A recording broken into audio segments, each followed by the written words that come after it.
Welcome to the Palm Court Podcast. Mike Palmer back here with Megan and Grant. Welcome back to the show, folks. Hi. Hi, it's really exciting to be here. It's great to have us all back, and we're not alone. We are joined by an esteemed guest. We are here today with Jonathan White. Jonathan, welcome to the Palm Court Podcast. It's nice to be here.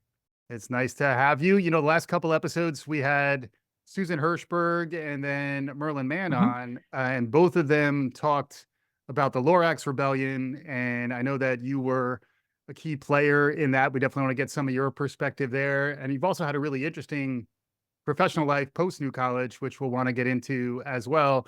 Before we do any of that, though, can you just catch us up on who you are and how you connected to New College, your origin story in the New College universe? Sure. So alas, I wasn't bitten by anything radioactive. I grew up in Lynchburg, Virginia in the 70s, went to high school there in the 80s. And like I think a lot of people who went to New College, I was sort of an academically underperforming smart kid. And I knew very few things about life or destiny or fate when I was a teenager, except that I had to leave Lynchburg, Virginia. And I wasn't necessarily sold on going to college, except insofar as it was a means to leave Lynchburg. And just to be clear, when you say you had to leave, were there like outstanding warrants, or like what exactly was the impetus here? So at the time, that was the birthplace of what today everyone just accepts as like the order of things. But it was at the time the birthplace of what we think of today as the religious right. The largest employer in my hometown was the televangelist Jerry Falwell. And the Moral Majority, which was his first organization, was a major employer there. And that was where I grew up, but did not fit in. So I knew that I had to leave. I applied to some colleges and either didn't get in or got in but couldn't afford to go. So there it was late May of my senior year of college, and I had no viable exit plan. So, entertaining options, the kind of options that, 17-year-olds left to their own devices and limited frontotemporal capacity will come up with on their own. It came down to, I will borrow money and go to Afghanistan. I had several other well thought out plans. When someone said, well, there's a school with rolling admissions and it's an alternative college in Florida. And because they're rolling admissions, it's not too late to apply there for the fall. And so someone gave me their, well-intentioned adult gave me their application. I applied and got accepted to New College. And that is why I went there. Yeah. Did you get the postcard? 1987. I did get the postcard inviting me, as I recall. The memory is a little faint and occluded, but yeah, so I went there from 1987 until 1991. But I had never been in the state of Florida before. Disney World? You know what? I'm 54 now. I've still never been to Disney World. And I've gone to hundreds of times. Yeah. That's just to stay ahead on games of I Never, I guess. It's an easy one to, That's right. It is an easy one, yeah. But that turned out to be my way out of Lynchburg. And I think I found there the experience of, I don't think I was yet mature enough to really find the experience of sort of much yet kind of intimate interpersonal connection, but I found for the first time the experience of feeling like I belonged in a community context. Yeah. Right? Yeah. That I was not apart from, but part of a larger group of people. Some might like me and some might dislike me, and the feelings would probably be mostly mutual in both cases. But it was a cultural context where my own life made sense and I didn't feel outside of things. Yeah. So that's the story of how I went to that college. Yeah. And you even were kind of a leader, even by the time I got there in 88. So even by the time I got there, you had kind of stepped up a little bit within that community. At least that was my impression. You definitely seemed, it's a small enough community that certain people kind of stand out. And you had a lot of intensity. Yeah. I remember. Yeah. Well, I was also, this is what happens when you raise somebody, in a right-wing pressure cooker, and then you send them someplace else. So it probably took me a good half of my time there to get out of a stance of opposition to all other beings. Right. But yeah, when I think my first semester there, a group of us formed what I think we learned later was the first specifically LGBTQ plus, although those weren't the letters we used at the time, student organization at New College.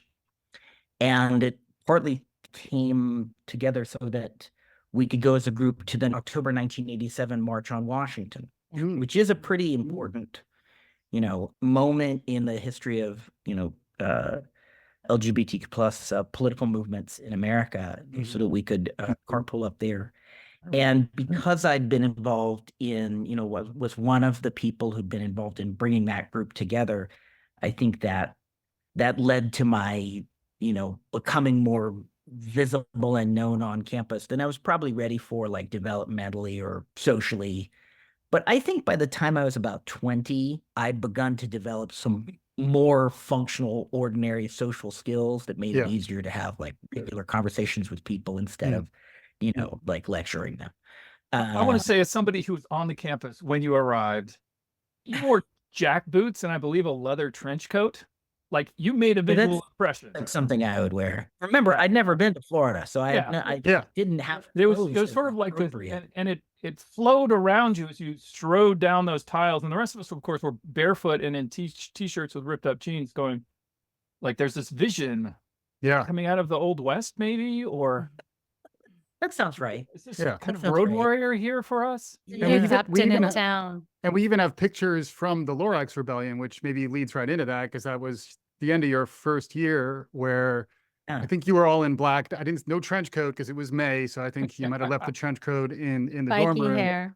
That was a pretty pointed moment in the history, the cultural history of New College. It's increasingly relevant nowadays too, as we're seeing more protests on college campuses. Right. But I'd love to get a little bit of your perspective on what that was like, what that was all about. Sure. Yeah, so let's talk about this. So, that was a movement that was already in progress when I first arrived, right? Had been going on for almost an entire, I think, academic year at that time. And I do want to talk about this for a minute, because at least for me, and I think for a lot of people, which is why decades later, we're having, like, this is something we are talking about. You're on a podcast about it. Yeah, come on. Right, exactly. It was a very sort of transformative event. But before I even came there, as students had become aware that the neighboring airport authority desired to do a deal with the school that would result in the destruction of this grove of sort of native North Sarasota County trees and wildlife, there had already been like tremendous and I think incredibly organized, disciplined effort to try and prevent that. And for me, this is actually sort of the beginning of the story. I come in like in media race, like that's already going on. So there's already lawyers that have been hired by students. There's not just lawyers that are involved in fighting the growth. There's lawyers that had been hired to defend the students using their student funds to fight for the growth, right? Mm-hmm. There's been a road engineer hired. There's been architects hired. I mean, there's like two lobbyists have been engaged to talk to. All of that is before I get there. So I readily join in with no sort of particular knowledge or skills to help. But to me, this is like the beginning of the key to this lesson, that it is precisely because students did everything right. People opine about, oh, these college students, they just complain. They have, they're just protesting with it. Well, before there was a protest, before the Lorax Rebellion, there had been well over a year of doing everything according to Hoyle in terms of, working within the system in all the appropriate ways, right? Lawyers, engineers, road engineers, architects, lobbyists. And on one hand, that like is so admirable. It was also astonishingly naive. And for me, it is like the beginning of the lesson was a realization that, we got to the place where by the second semester that I was at New College, there was an injunction in place to forestall the bulldozing of the grove. People had used the system, had worked within the law, and had obtained a victory, but it didn't matter. It didn't matter. So for me, the real sort of story, I was involved as a supporter in this, but I really didn't have any skills to help until, we learned as a group of students, because we had a mole inside the office of the dean, someone who, as I recall, may have sought employment with one of the lawyers that we'd hired. Had shared that notwithstanding that there was an injunction, that the dean's office and the airport authority had agreed that they would be bulldozing anyway. you Can know, I ask one question? yeah. What was the dean a New College employee at that time or a USF employee? Because in my head there was like some bifurcation there. Well, he was an employee of USF.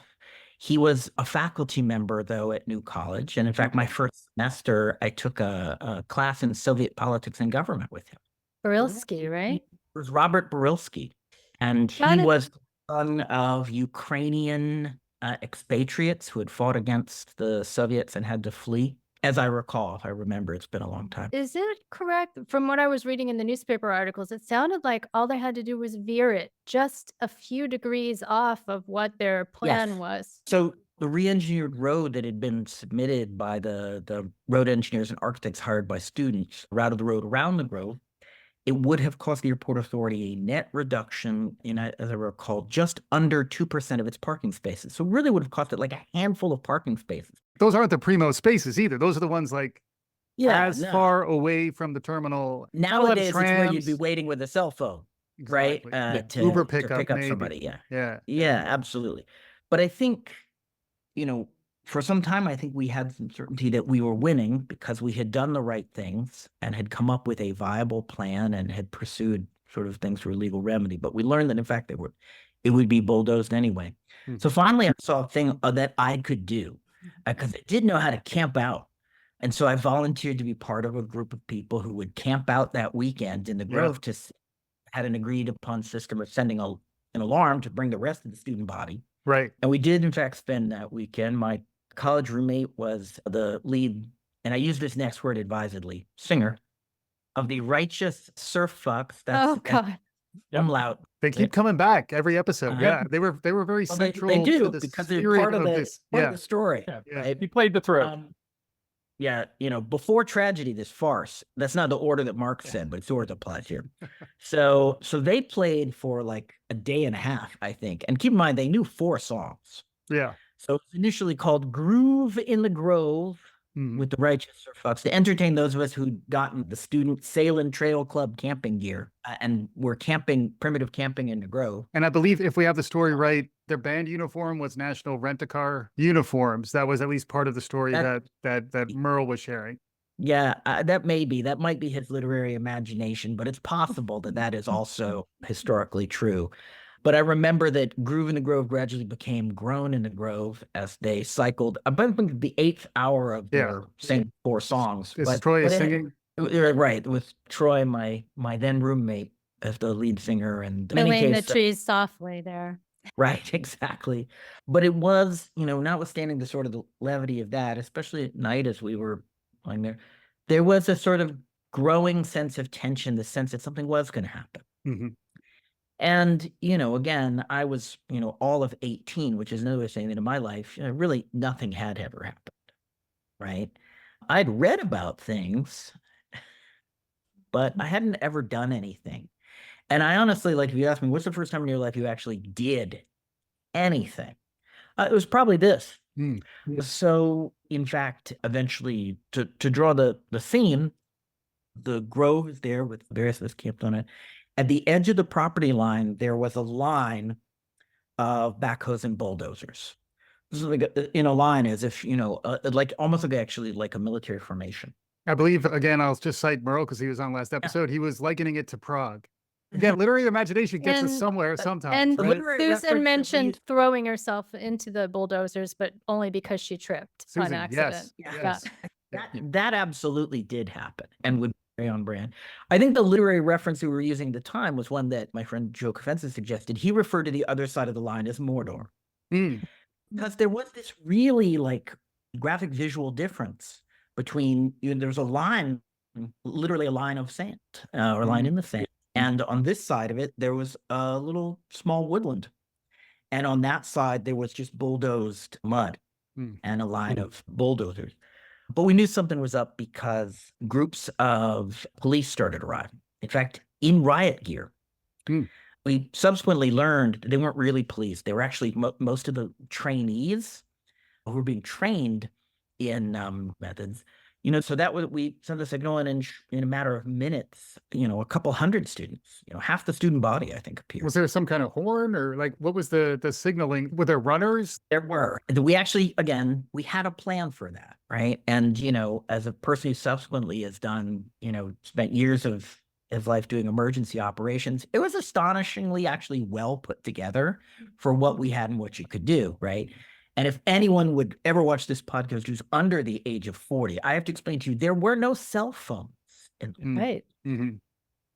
Communication between human beings at a distance for the previous 7 millennia, like the central operational problem of military logistics, okay? So so in fact, we did have a system of runners who went to Ham Center, and there was a separate system of mass notification that had been planned. Mm-hmm. Right. And agreed Who upon. was the Paul Revere? Do you remember who it was? I think just like in the actual American Revolution, there was Paul Revere is the afterthought. There were actually a group of young women who I think were the actual communicators. Yes. The actual American Revolution. But there was a team of people who literally had all been assigned different dorms, B dorm and the 3 pay dorms, to go and knock door to door.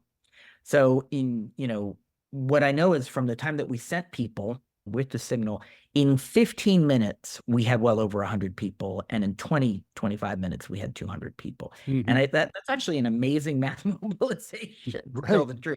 Amazing mobilization. Yeah, that was like half a campus, right? 200 people anywhere in 20 minutes, Mm-hmm. right? You need a SEAL team to do that in ordinary life. But having said that, so then there was a kind of theater of confrontation. And I realize now, older than virtually all those cops were at the time, how inexperienced and ill-prepared for this moment they were. Yeah. And how unsure they were on how to prepare, and learning that many of them were actually students themselves, learning to become police. Yeah. And they were experienced, had actually never handled like civil disobedience. Right. There might have been like a Danny Glover-like character who was just days away from retirement. You never know. There was. I talked with him, actually. Yeah, totally there was. We are all older, by the way, than Danny Glover was when he played that part in Lethal Weapon. But that's not the point of the story. So then, like, it became almost like the theater of rebellion. And I will say, I think this happens in student protests. I think people enact certain myths, right? So we had a very specific, non-symbolic, concrete goal: prevent the bulldozing of the Grove. We had the notion that if we delayed it, our legal team would be able to get, a message would go to the judge, had the injunction, and, word would come down from the court, and that would stop the police. And again, that would all be true if laws mattered, if the systems worked, if the courts really meant anything, right? And I think the eye-opening thing is that here were all of these, anarchist Latter-day hippie kids who had, in the interest of the greater good, set aside, their kooky anarchist beliefs and worked in the system in a totally orthodox, adult, mature way, only to discover that that's all a scam. And things came down to kooky anarchist behavior at the end, because that was actually, in the end, all that was like welcoming. So this is the spoiler alert, though. This is literally hugging trees, right? This is the tree hugging part of the story. Correct. This is also the, to the barricades part of the story. So another way, there had been like spools of cable that were left by the airport authority. I don't know. So some students, I'm sure we're past the statute of limitation, but it doesn't matter. Some students moved those spools and got some other debris and created a barricade. Purely theatrical action, right? This is like staging Les Miserables, right? I was thinking. Barricade can holds back nothing. So for those of you who are unsure, can you string together some junk and hold off a whole line of bulldozers and backhoes? Spoiler alert, you may not, in fact, do so. That's what they're built to move, is debris. Thank goodness, or a lot of other kinds of important cleanup projects after, hurricanes, like the one maybe behind Grant's Head, would be impossible, right? So, so we created a barricade complete with spray painted signs, like I think airport stay out, or, not our Grove, or something like that. And then someone produced a copy of the Lorax, right? Dr. Seuss's book, The Lorax. Now, I'm going to tell a shocking truth. I don't think I'd ever read that book before. If I had, it was Yeah. like young enough in childhood that it had not stuck. Right. This was no Cat in the Hat. Okay. Yeah. This was not a Seussism like seared forever in my synapses, right? So Mhm. this one. But Pete Cerny stood up on top of the barricade, one of the spools, because he was tasked to do so, and began reading in a stentorian voice the Cat in the Hat. And eventually got to the place in the story where the character, the Lorax, appears. And he said, I need a Lorax. And some people shoved me forward because, you know, I was loud and dramatic. And so I got up next to him on the thing and read for the first time in my life, I think, the words of the Lorax. You know, I speak for the trees, right? And it became a really powerful moment because, you know, like a screenwriter would have had a hard time making plausible this scene of, you know, just a line of police in riot gear, Right. as if they were confronting, like, you know, Mhm. angry protesters, not readers of Dr. Seuss. Right. And a line of bulldozers, and behind them this, you know, vast sort of despoiled wasteland, and then here this like, sylvan woodland with some tents, and this ridiculously miserable barricade, this completely symbolic barricade, and you know the sound of the Dr. Seuss. But for all that it was absurd, it was a really powerful moment. I believed, and I think many of us believed, that all we had to do was delay them long enough Mhm. with our theatrics, and word would come down from a court that would stop the building. So you have to understand, we were not putting up a principled stand to make Yeah. a point. We believed we were doing something very tactical to enable the system to work, Mm. as of course it surely would. It was a bit of a filibuster almost. It was completely a filibuster. And I now have much more empathy, again, as I've said, for the police thrown into this situation, Yes. right? You know, it was 1988 in Southwest Florida. So these were police who were, you know, this was a period of a very, very high level of violent crime, including violent crime that involved, you know, gun battles for police. This was a dangerous time and place to be a police officer, and to suddenly be sent out in all of your tactical gear to confront, you know, children. Mhm. Just what they called you in the article. They characterized you as Right. children. So the moment came when the police officer in charge came, and he started with his bullhorn, and he said, if you don't disperse, we will arrest you. And we made the decision that we would make things Stretch take it out. longer. We would waves.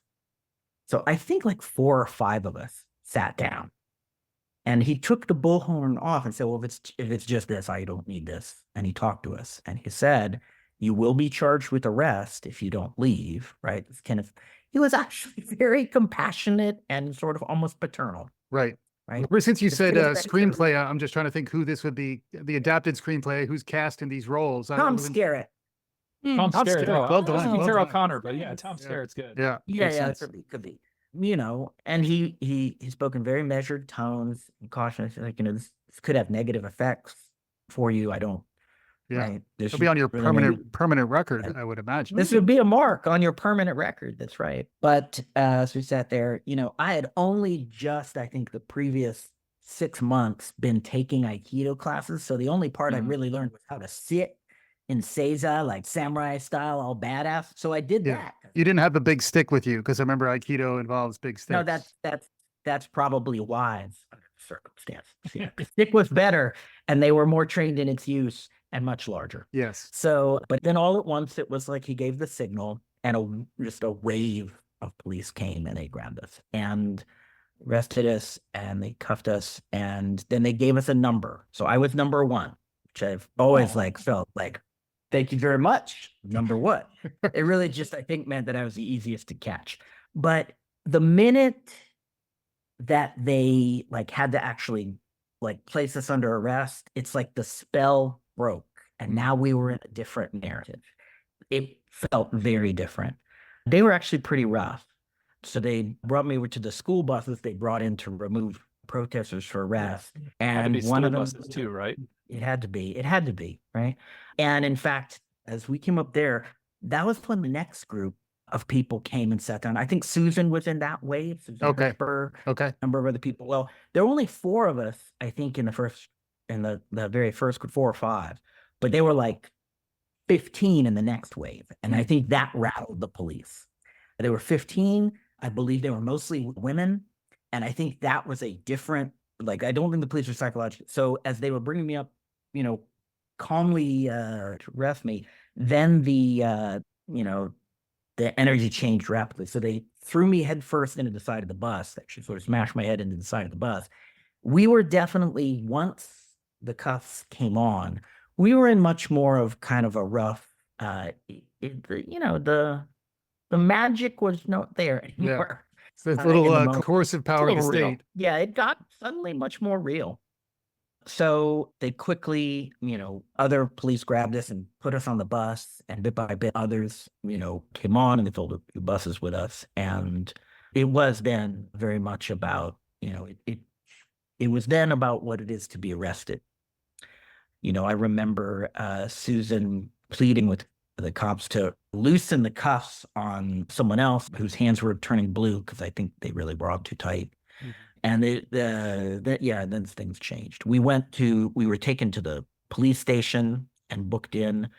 I was actually in a cell with Merlin Mann, and he did a comedy bit in real time about what was going on. So I can guess some of the things that he told you. Yeah. I could never do justice to his brilliant characterization of the guy with the bad perm who booked and fingerprinted us. We spent a number of hours there before a different judge came in and ordered us all released, a judge who came in at night. Mm-hmm. I was given a phone call, and I called my parents and I told them I'd been arrested, Grove, and my father said that's the kind of thing we always expected you would do. They were very supportive.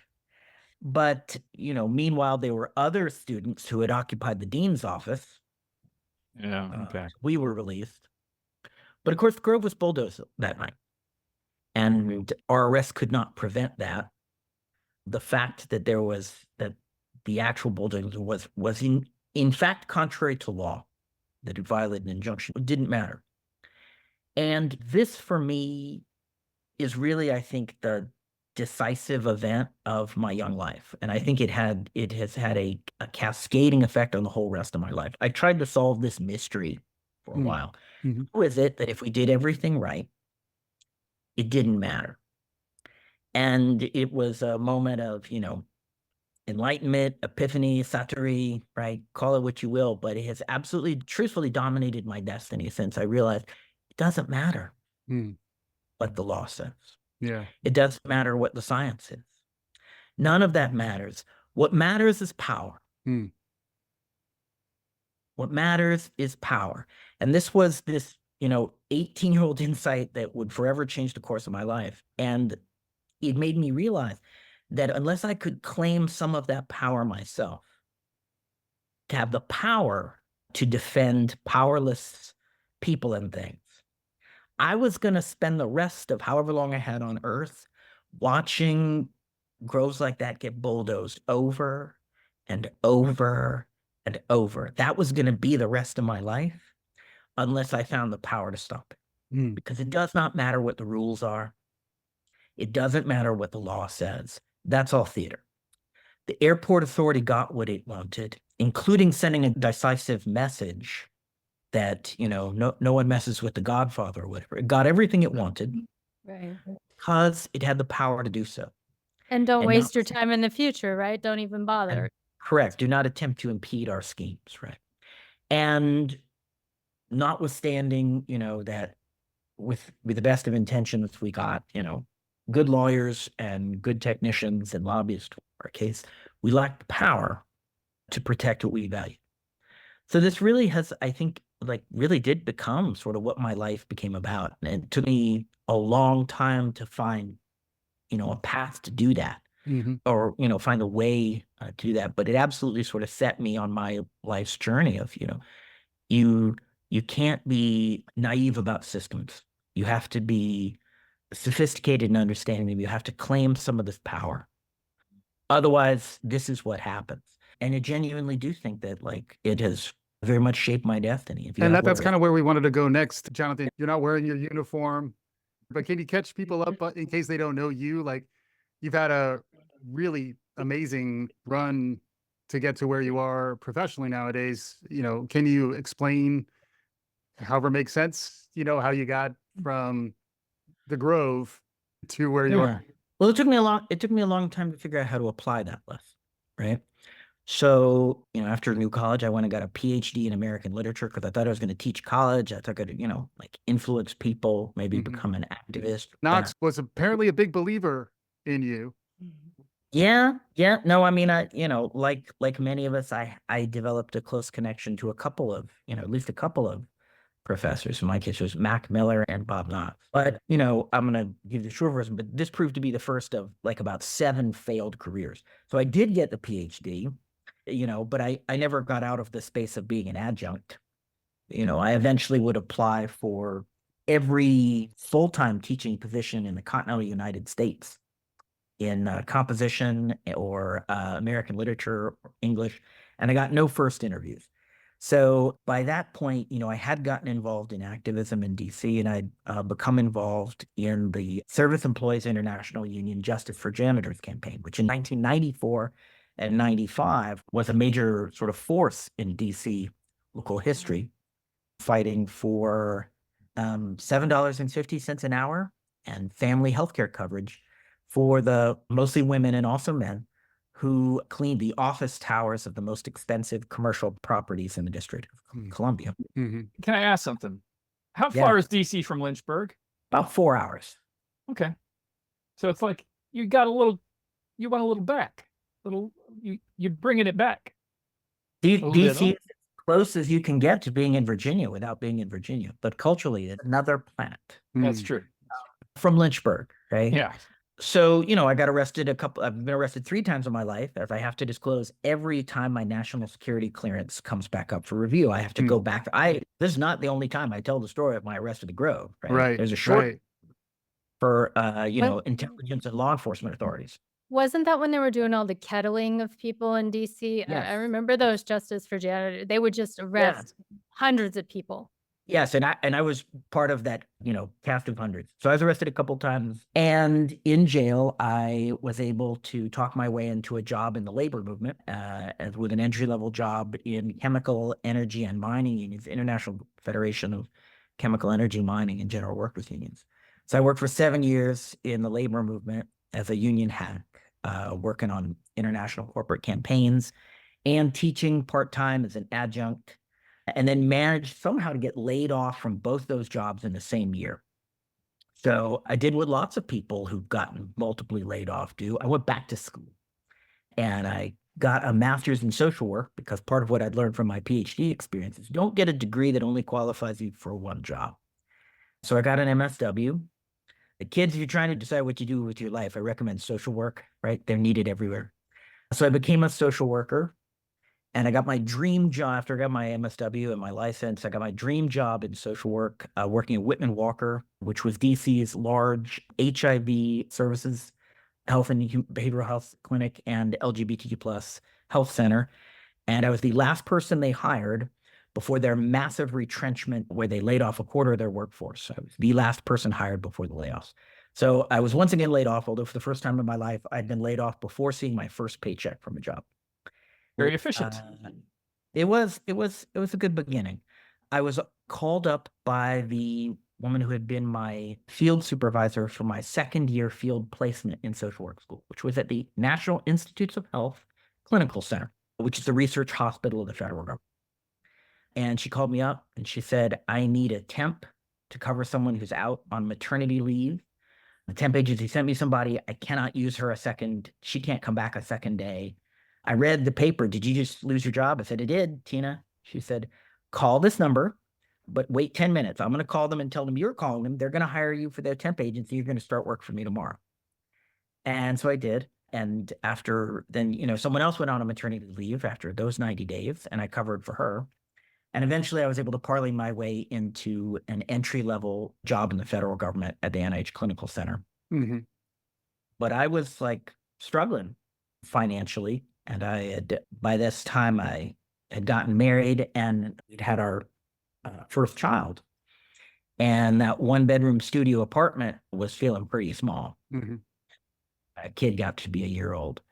So I met, there at the hospital, people who are in this thing, the Public Health Service Commission Corps, which I learned that, at the time there were 7, now it's Space Force 8. But at the time, there were 7 branches of service in the United States, 5 that everyone has heard of and 2 that no one has heard of. And this was one that no one has heard of. Right. Although people the Surgeon General is a political appointee, but he or she wears this like military uniform. Right. Right. Because the Surgeon General is a political appointee who's the commandant of the Public Health Service Commission Corps. And people have seen things like they've seen, Richard Widmark in Panic in the Streets. He's a PHS officer. They've seen all these outbreak movies where CDC people are in military uniforms. Those are PHS officers. Mm. So just to jump in real quick for trivia night, you said Space Force is the 8th now. So there's been an addition and there is a Space Force out there nowadays. That's the 8th department. Yeah, there's Space Force, Coast Guard, NOAA Commission Corps, and the United States Public Health Service Commission Corps. Nice. Jonathan, didn't you also work as, just to go backwards, didn't you also work at a hotel as a night clerk at some point? I think that's what you were doing when I left. Yes, no, because I kept getting, I been making activity. I worked at restaurants and then at the front desk of a few different hotels. I spent about a decade working in hotels. And at one point, I had 3 jobs. I was working in the labor movement and nights and weekends at the hotel and teaching. So, teach college every morning from 8 to 9 or 8 to 8:50, and then run from 8:50 to 9 to down the street to my union job, work there till about 6, go home, shower, change, go make the 7 p.m. to, late night shift at the But I learned that PHS officers made more than I was making. I didn't think I could ever get in. I figured things like, my prior history of arrest would be an impediment, but I applied, and to my surprise, they commissioned me. Oh, and I forgot, actually, in terms of your introduction, I should have introduced you as Captain Jonathan White. Apologies. I am Captain Jonathan, yes. But so I joined this thing, the Public Health Service Commission Corps, and within a year, less than 5 months after getting in, I got called up and deployed to Louisiana for Hurricane Gustav, providing mental health services as part of a team that ran a medical shelter for displaced people in Louisiana. While we were there, our shelter was hit by Hurricane Ike. So we got to stay and do 2 hurricanes for the price of none. But for me, it was a huge eye-opening experience. And I realized this is what I'm meant to do. The experience of working in the disaster, it was like everything that I had been trying to figure out what to do with my life, that actually all made sense there. Because I had been working, my job at the hospital was I was working with stage 4 cancer patients and their families full time. And that was, that was really rewarding and really relevant and useful. But ultimately, I think one of my problems was I was always in that one building. I was in the hospital. There were too many rules, right? You had to run all your decisions past like 10, doctors before you could execute on. And you're at this point, you're the guy from the Lorax moment. You're used to being out in the field a little more, So it was an interesting experience. So I when my time came to look for my next role in the Commission Corps, I went to go work in disaster work. So in June of 2010, I started working full-time in disaster human services. And now, for the last 14 years, I've worked full-time in crisis management of one kind or another in a variety of roles. And I have often been in the wrong place at the wrong time. So I have either deployed for or sort of had a headquarters management role now in about 80 domestic disasters, public health emergencies, incidents of mass violence, or humanitarian crises. Many hurricanes, many wildfires, and I, for 10 years off and on, was involved in managing efforts related to unaccompanied children, the children across the U.S. border, right, without parents, and require child welfare help to connect them, to take care of them, and connect them with a family member of theirs here in this country can take care of them. Right. And in that role, without getting into the things I came into conflict with one prior United States administration Right. over a number of issues, but particularly the right of girls, teenage girls in that system to access abortion services. And my efforts, which have now been which are very much out there in the official record on the Hill and in court and in the media, to prevent the separation of children from their parents at the Southwest border. Right. At that point, I was the senior career official running the unaccompanied children program. And I spent a year attempting to prevent family separation. But of course, I was unsuccessful. And after a year, it became necessary for me to take a demotional opportunity elsewhere, which I did. And about 80 days after that, family separation sort of blew up. It turns out the American people weren't as fond of the idea as its policy proponents had imagined they would be. Mm-hmm.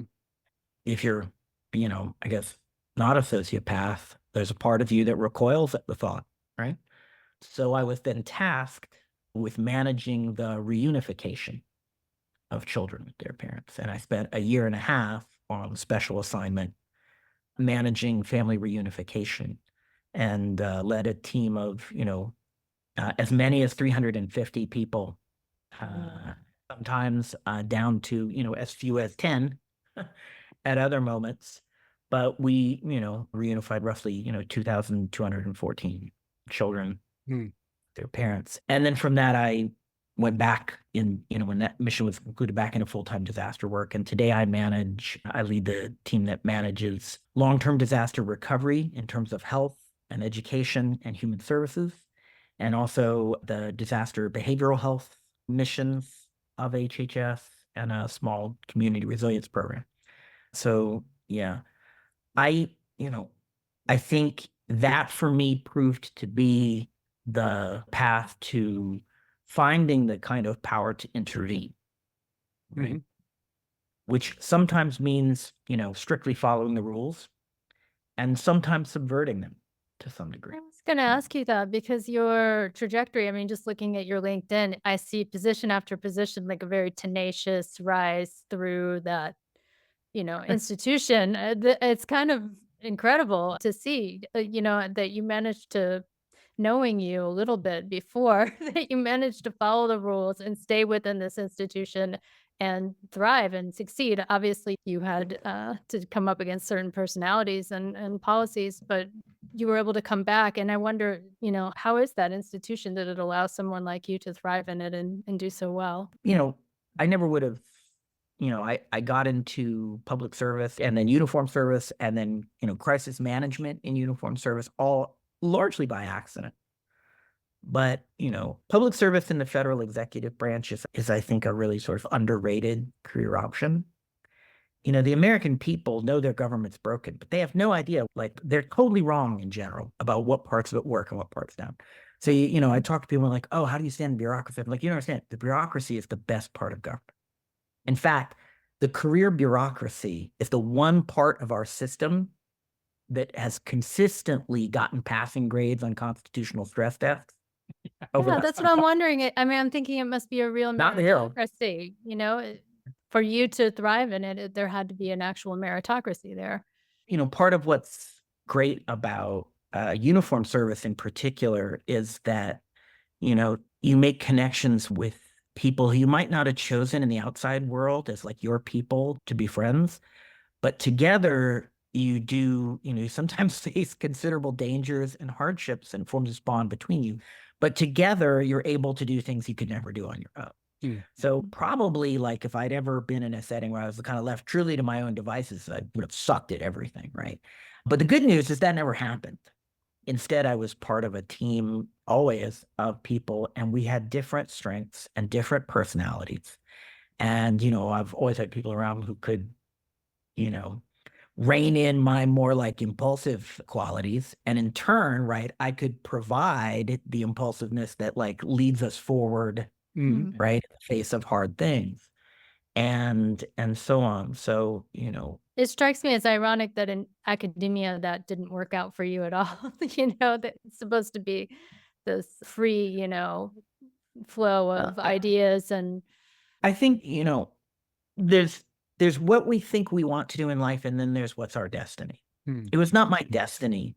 And, it's easy when you have a career that doesn't work out to then carry around a lot of resentment and speak ill or like talk shit about that whole field. But that, I know so many people who are very fulfilled in university teaching and research and make a really positive difference, right?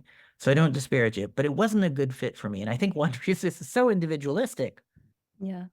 that it turns out that I work better with like a small team that's part of a bigger team Mhm. than left to my own devices. I just kind of go off on a wild tangent. But also, I think for me, the discovery was that sometimes you can do more radical things in places where you have no ability to look radical. Mm.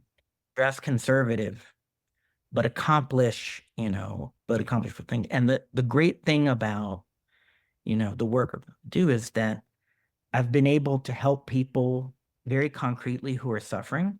For example, like during the pandemic, and a lot of us were working, around the clock, especially in those early months before there were vaccines, right? And, we'd be elbow to elbow in like the FEMA National Response Coordination Center, which is a big operations center there, or the HHSOC, which is HHS's operations center. Right. And, there'd be some people getting sick and going home every day. Mm-hmm.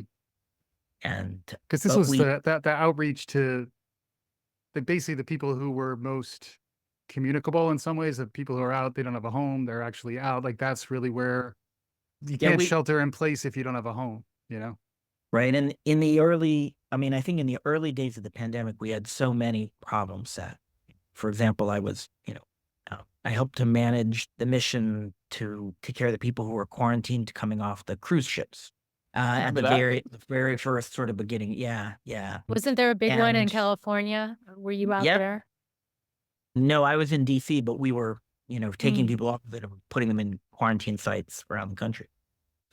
Buying ventilators, right? And Right. ramping global supply chain capability to produce ventilators. How do you produce more ventilators Right. than the world's market can presently produce? Right. I remember the big emergency ships that were docked, bringing the ventilators up to Right. I'm up in New York. I remember when that happened, but all the logistics behind all that, there's Right. a bureaucracy that is operating. And then from that to dealing with all the different challenges, community resilience, right? What does it mean when this many kids aren't in school, right? What's going to happen to those kids, right? Right, Can kids right. even eat?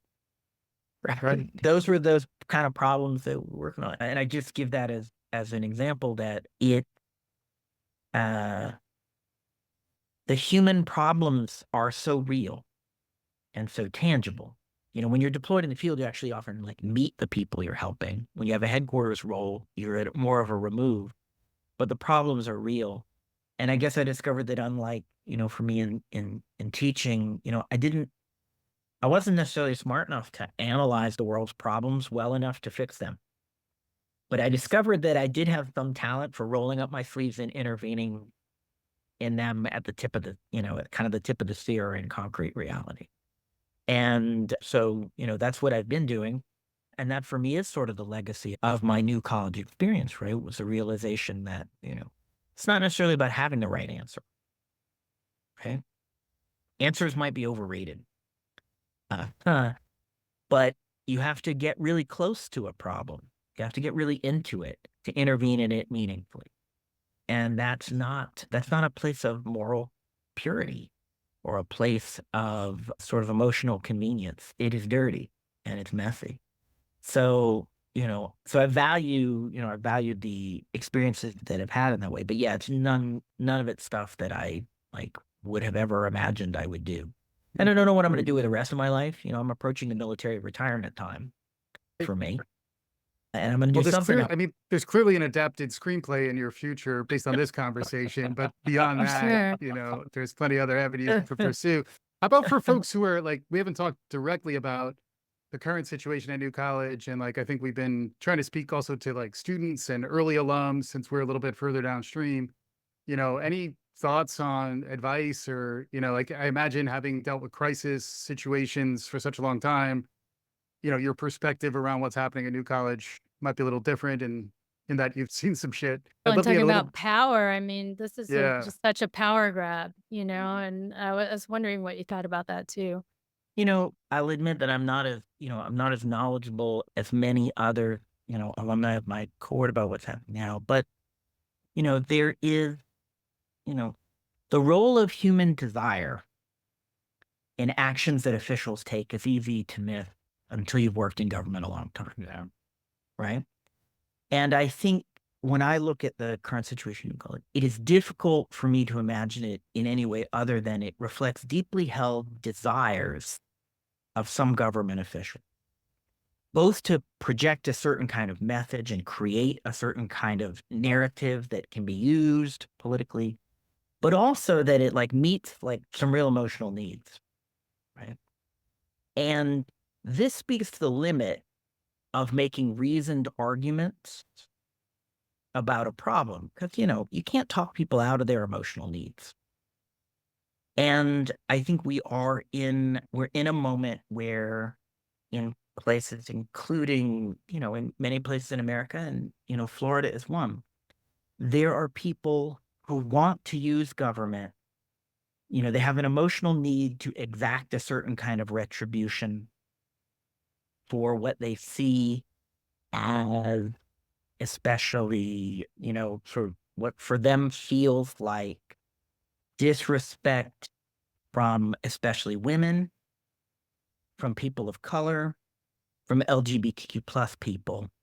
And I think that there are a lot of people who have been sort of sold a narrative that the suffering and the resentment they feel, the sense that they've been left behind or disrespected or disregarded, is because they once had something that they've lost because, women, have too much bodily autonomy.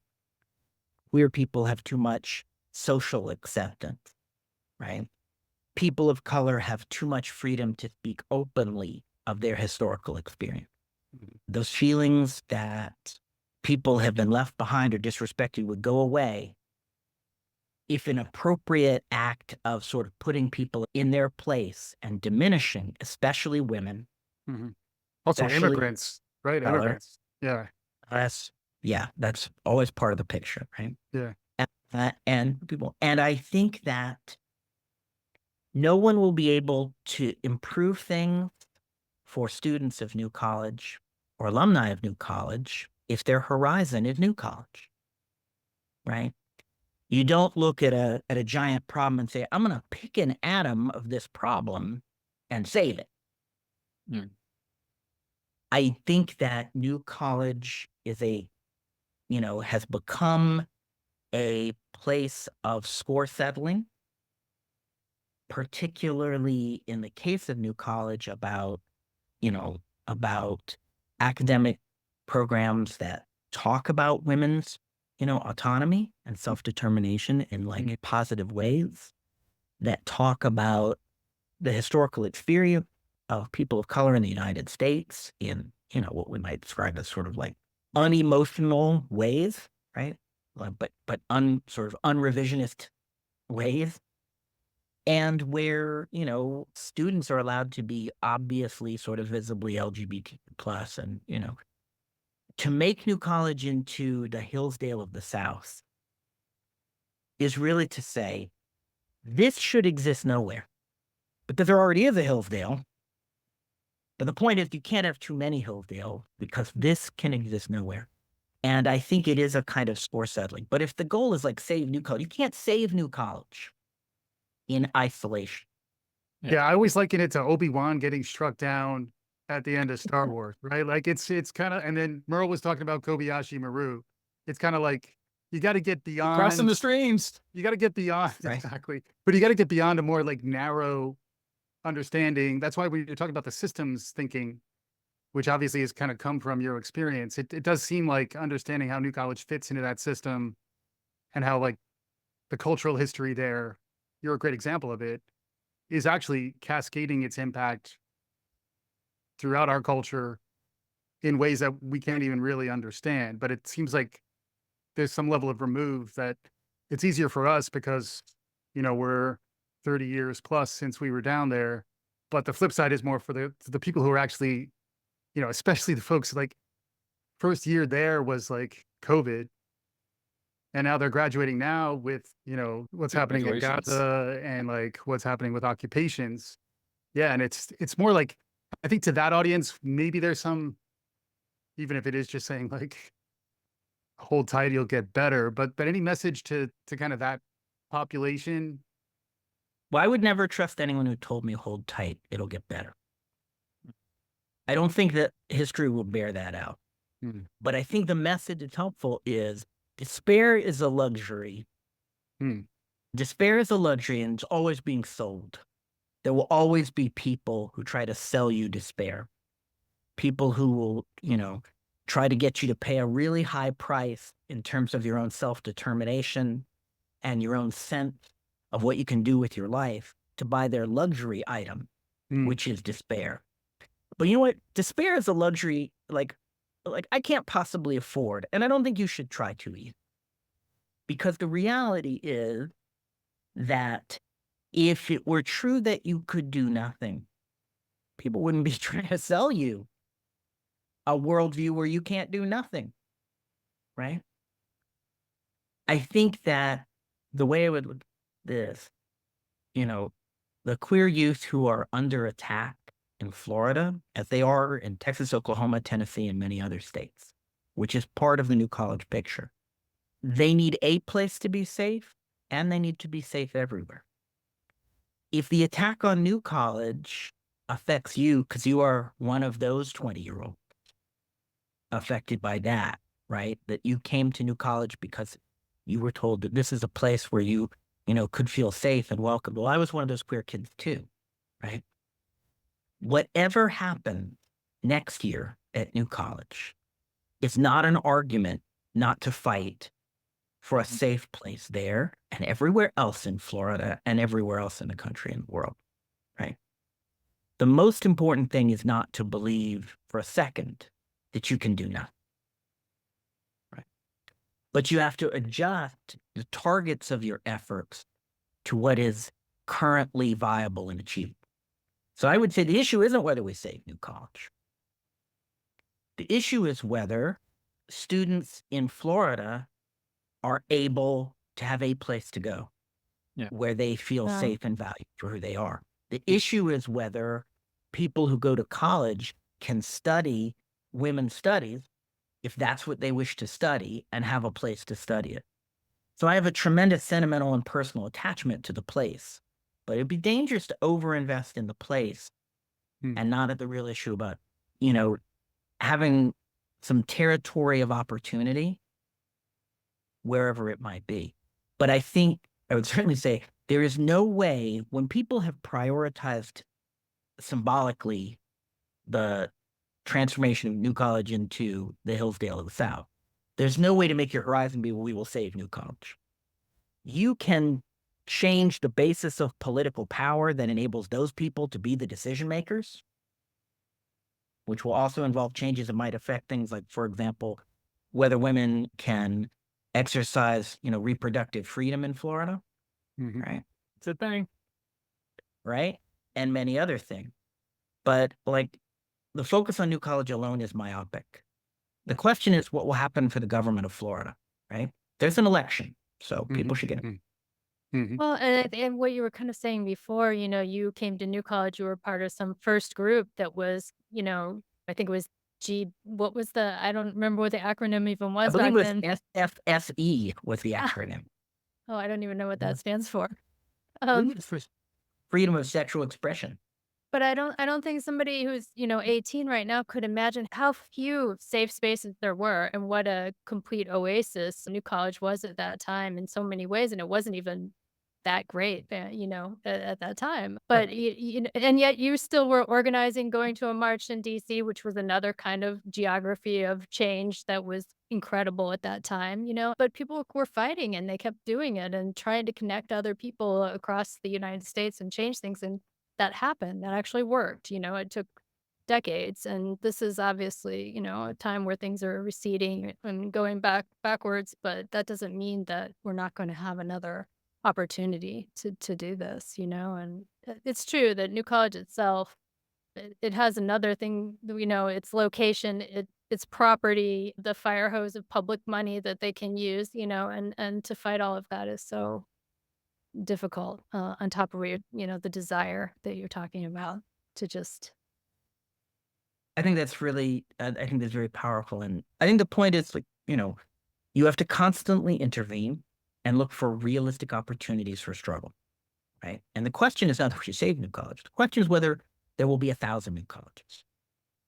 Yeah. Jonathan, tell us about your thesis. I think it's relevant to this whole conversation. So I was a British and American literature area of concentration student, and my thesis was on, I think it was called American Apocalyptic, but it was on how the idea of the apocalypse and the literary language of the book of Revelation in the Bible keeps getting reincarnated in American novels. And I think I used a couple, like Day of the Locust by Nathaniel West. Yeah. And Sanctuary by Faulkner. Yeah, the title was American Apocalyptic Cataclysm and Disclosure in Revelation, Sanctuary, and the Day of the Locust is the official title. And to me, it's really telling because, for me, the result of my life journey is that I became really disinterested in apocalyptic later on. At the time, I was fascinated by it. But I came to realize, dude, like, I have teenage kids of my own. And, one of them asked me, they're like, Dad, what would you do? What if it were the end of the world? I was like, it would be a really long work day for me. If it were Yeah, the fun, it's not fun anymore. Not fun in crisis management. But I think also the idea is that, the veils are off. Part of why I think, Apocalypse is the unveiling, part of why in the 80s, I think Apocalypse was so important is that the world, there was a real veil over things, right? After the civil rights era, like racism continued in America, but you put a veil over it, had to be rearticulated, you weren't seeing it, right? And after, the oil crisis in 1973, like class conflicts continued in America, which put a veil over them, right? And, I don't know why these women are complaining. Well, like, that's all those problems are in the past, man. It's all in the past. Women can get credit cards now, right? So there's a veil over it. And we now live in an era where the veil is off, right? And like, Nazis march through the streets of college towns now. And in some places run for office, right? So, I don't worry so much about what's behind the veil. I worry now, I think ultimately the whole myth of the end of the world is a dead end. The point is, what if the world doesn't end tomorrow? And the question becomes, so how do we make it better the day after that? What if instead of the whole world ending, it will be that some people will face terrible danger and hardship, and their lives might even be at risk tomorrow, and they will suffer? How do we make their lives better the day after? That is what human life is all about. About avoiding the end of all things, but trying to help the people for whom it is tomorrow not have it be the end. And, I can say from like my own and many other people's experience, that is a totally doable thing. And there are ways and times for each of us to do it. So I've sort of broken with my own, 21-year-old apocalyptic self at 54. That's awesome. Did you have one more question, Grant? Did you want to get one more thing? I had a data point. It was that you mentioned Joe Kafensis labeling Mordor in a protest in 1988. I actually had an opportunity to talk to him because a mutual friend of ours is interviewing for a job with him. Do you know what he does for a living now? Well, he's modest, but he was a Columbia administrator the last time he even talked about his job. He's someone who can talk to for 6 hours and he'll tell you about books he's read and he won't mention anything about his job. But yes, he's an administrator at Columbia University. I just think that's pretty the irony keeps stacking up the longer we do this. Well, Jonathan, it's been amazing having you on. Open invite to have you back. Any final words here? You've imparted plenty to us, but any words in summation here as folks head back to the rest of their lives? I will always be grateful to New College, where I got to meet people like all of you, people who, like me, were trying to figure out who they were. And belonging is a good thing. And the young people who have not felt like they belonged need especially a place where they belong, and they will tend to belong with other people who didn't feel like they belonged. And I think that experience is very important. But the point of finding yourself is not to find yourself. The point of finding yourself is so you can help somebody else. And I think when I think about, the people with whom we went to school, who I admire and respect and sort of like the most, that's really what they've done with their lives, right? And so, I want there always to be a place where people who didn't feel like they belonged anywhere feel like they belong, where people are given support and challenged to find themselves, because, that will then, I think, arm them to go out and address some of the suffering and challenges of the world. So that would be my parting. That's amazing, amazing stuff from Captain Jonathan White. Thank you so much for joining us on today's episode. And for our listeners, hopefully you enjoyed what you heard. If you did, please subscribe, tell your friends. It's the Palm Court Podcast. We'll be back again soon.